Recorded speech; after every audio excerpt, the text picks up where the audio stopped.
Kesaksian akhir abad W.S. Rendra.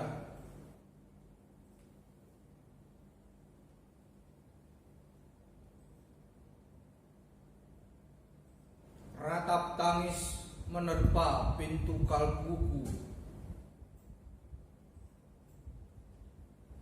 Bau anyir darah mengganggu tidur malamku. Oh, tikar tafakur. Oh, bau sungai Tohor yang kotor. Bagaimana aku akan bisa membaca keadaan ini?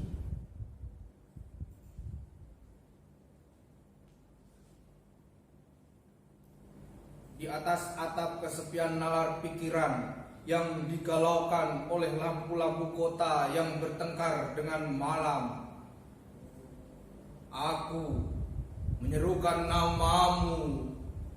Wahai para leluhur Nusantara, oh Sanjaya, leluhur dari kebudayaan tanah. Oh Purnawarman, leluhur dari kebudayaan air. Kedua wangsamu telah mampu mempersekutukan budaya tanah dan air.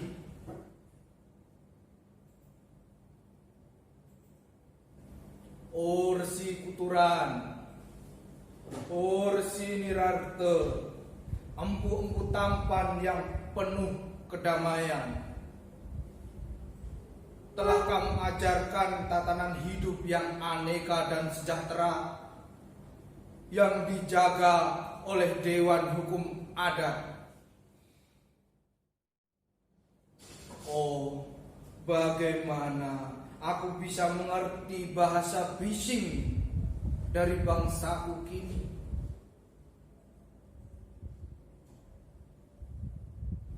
Oh Kajau Lalido, bintang cemerlang Tanah Ugi, negarawan yang pintar dan bijaksana, telah kamu ajarkan aturan permainan di dalam benturan-benturan keinginan yang berbagai ragam di dalam kehidupan. Ada bicara, rapang dan wari.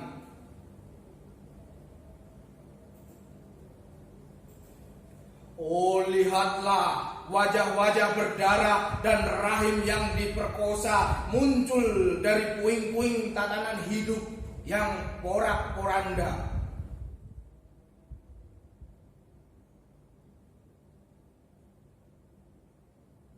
Kejahatan kasat mata tertawa tanpa pengadilan.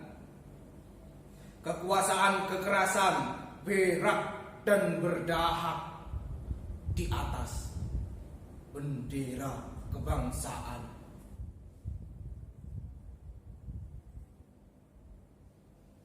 Oh, anak cucuku di zaman cybernetik, bagaimana akan kalian baca prasasti dari zaman kami?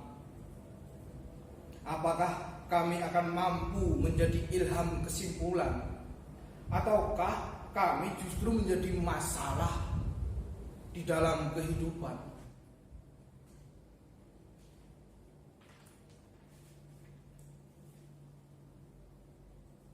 Dengan puisi ini, aku bersaksi bahwa rakyat Indonesia belum merdeka. Rakyat yang tanpa hak hukum bukanlah rakyat merdeka. Hak hukum yang tidak dilindungi oleh lembaga pengadilan yang mandiri adalah hukum yang ditulis di atas air.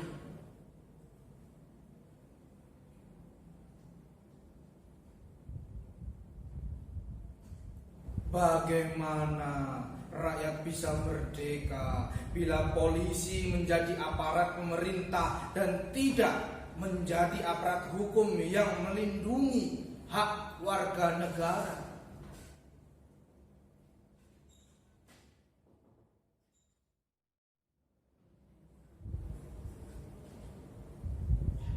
Bagaimana rakyat bisa merdeka bila birokrasi negara tidak menjadi aparat rakyat, melainkan menjadi aparat pemerintah yang berkuasa?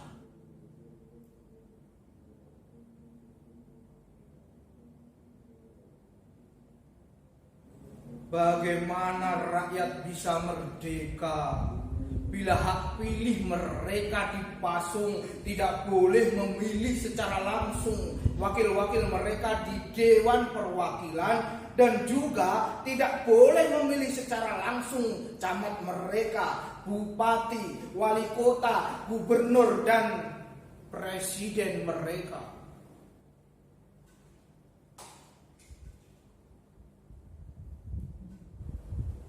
Dan partai-partai politik menganggap rakyat hanya abdi partai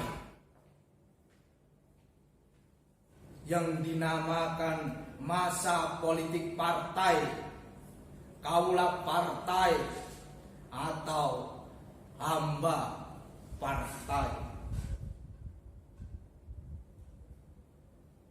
Bagaimana rakyat bisa merdeka bila pemerintah melecehkan perdagangan antar daerah dan mengembangkan merkantilisme dandes sehingga rela menekan kesejahteraan buruh, petani, nelayan, guru, dan serdadu berpangkat rendah?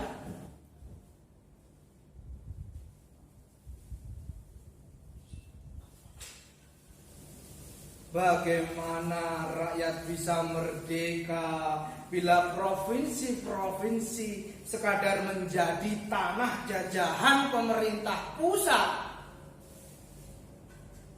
tidak boleh mengatur ekonominya sendiri, tatanan hidupnya sendiri, dan juga keamanannya sendiri?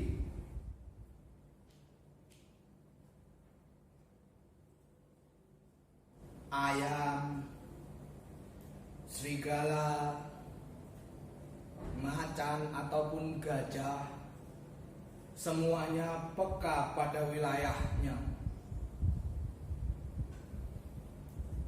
Setiap orang juga ingin berdaulat di dalam rumah tangganya.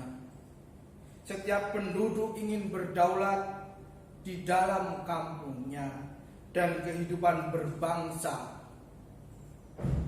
tidak perlu merusak daulat kedaerahan.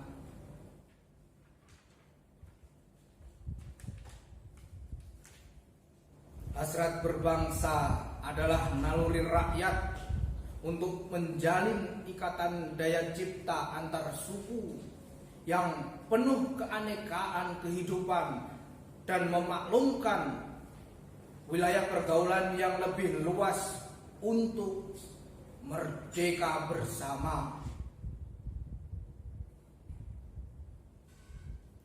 Tetapi lihatlah selubung kabut saat ini: penjajahan tatanan uang, penjajahan modal, penjajahan kekerasan senjata, dan penjajahan oleh partai-partai politik masih merajalela di dalam negara.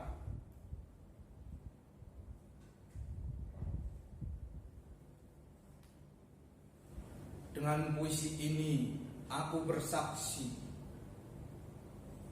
bahwa sampai saat puisi ini aku tanda tangani, para elit politik yang berkedudukan ataupun yang masih di jalan tidak pernah memperjuangkan sarana-sarana kemerdekaan rakyat. Mereka hanya rusuh dan gaduh, memperjuangkan kedaulatan golongan dan partainya sendiri.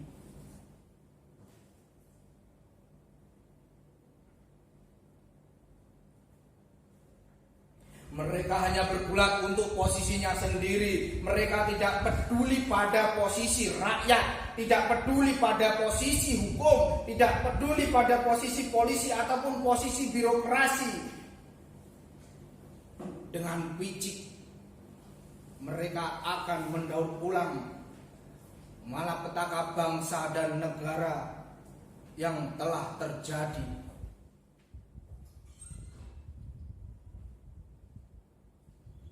Oh, Indonesia. Indonesia. Negara yang kehilangan makna. Rakyat sudah dirusak azas tatanan hidupnya.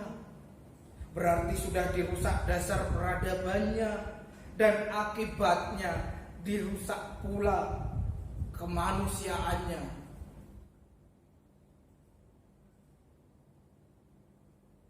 Maka sekarang negara tinggal menjadi peta. Itu pun peta yang lusuh dan hampir sobek pula.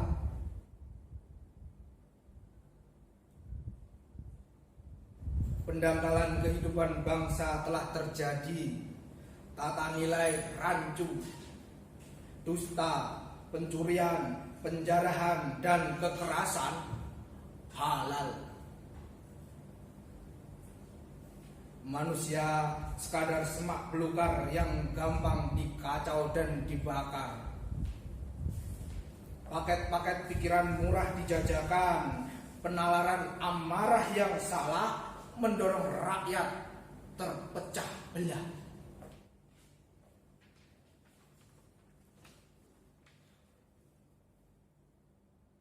Negara tidak mungkin kembali diutuhkan tanpa rakyatnya dimanusiakan.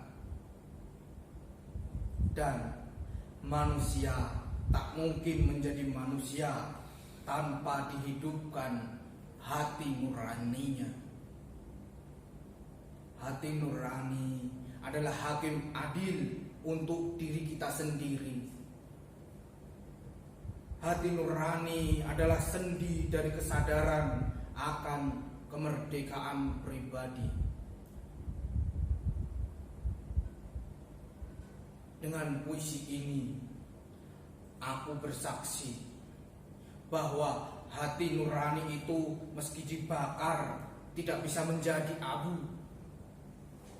Hati nurani senantiasa bisa bersemi meski sudah ditebang putus di batang.